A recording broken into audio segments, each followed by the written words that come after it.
sort of feel like you can't really do a lot to train that. It's a pretty obvious basic thing to get wrong, isn't it? I think it's a mental thing, Rob. You know, you've got to instill in him, because I still think that because he spent so long, as I say, on the 3 minutes, it is. And so I think the thing you've got to get into him mentally is, irrespective of how long it's going to take, you've got to go right the way through. You've got to go A, B, C, D. And if it doesn't finish at D, you've got to carry on. But everyone in the VAR room have got to do it. I think that's what will happen. It's about everybody, because we're all in it together. It's about everybody having the same mental approach to it of time is of no consequence. The decision is the most important. To acknowledge and explain the significant errors in the VAR process, both incidents which were due to human error and related to the analysis of offside situations are being thoroughly reviewed by Pgmol. Great to know that, you know, there's an apology, but what does it actually do? Because of all the eyeballs that are on, you know, the VAR official has an assistant, etc. What do they see? As far as I'm concerned, it's just people not doing their job properly. That's it. That's it. As simple as that. Dermot could dress it up as much as he likes, but it's people not doing their job. Today, we've got massive breaking news coming out following the controversial clash between Manchester United FC and AFC Bournemouth. And this one is huge because the authorities have finally taken action. According to the latest reports, Professional Game Match Officials Limited, also known as Pgmol, have officially suspended referee Stuart Attwell for 2 matches and handed him a €17,000 fine. And that's not all. In another major twist, Harry Maguire's red card has been overturned, meaning he will now be available for selection after the international break. This is exactly the kind of development Manchester United fans have been waiting for, because for days now, the football world has been debating what happened in that game, and now we finally have some official consequences. Let's go back to the moment that started it all, the incident involving Amad Diallo. Amad made a direct, dangerous run into the penalty area. He was clearly in control of the ball and looked set to create a big chance. Then came the contact. He was pulled and pushed. He went down. Manchester United players immediately appealed for a penalty. Fans expected VAR to step in, but nothing happened. No penalty, no review, play continued. That decision shocked many people watching the game, because in modern football, those types of incidents are almost always reviewed, especially when they happen inside the penalty box.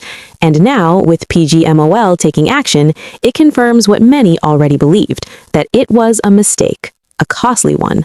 According to reports, Stuart Attwell, who was overseeing VAR for the match, failed to intervene when he should have, and that failure has now resulted in a suspension and a financial penalty. This is significant because it shows that the authorities are willing to hold officials accountable for major errors. But let's be honest, for Manchester United fans, this still doesn't change what happened on the pitch, because the damage was already done. And it gets even more interesting when we talk about the second major decision, the red card shown to Harry Maguire. At the time, it looked like a harsh call.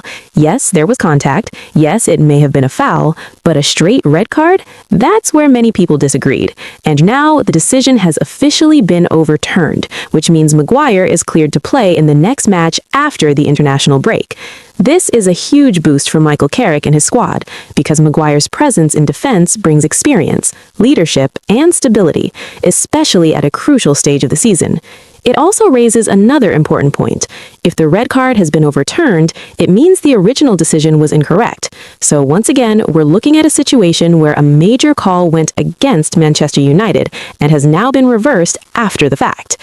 This brings us to the bigger picture, the debate around VAR, because this is not just about one game. This is about consistency. It's about trust. It's about whether fans and players can rely on the system to make the right decisions.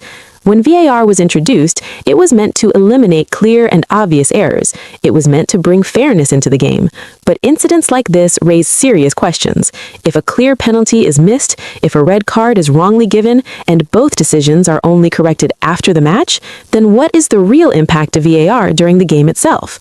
These are the questions fans are asking, and they are valid questions. For Manchester United, this situation is frustrating, but also motivating, because despite everything that happened in that match, the team continues to show strong form under Michael Carrick. Carrick has brought structure, he has brought confidence, and most importantly, he has brought results. And now, with players like Harry Maguire returning and the squad regaining full strength, Manchester United can focus on what really matters: winning games. The reaction from fans has been intense.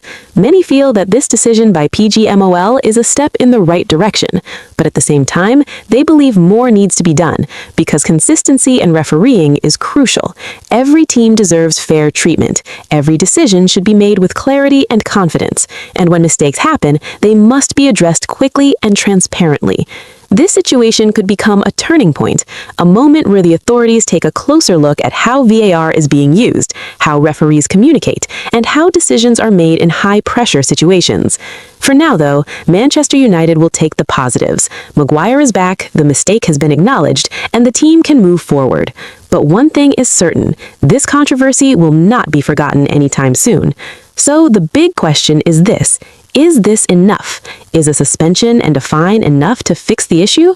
Or does football need a deeper change in how VAR and refereeing are handled? Let me know your thoughts in the comments below. And as always, don't forget to like, subscribe, and turn on notifications so you never miss the latest Manchester United news. See you in the next video.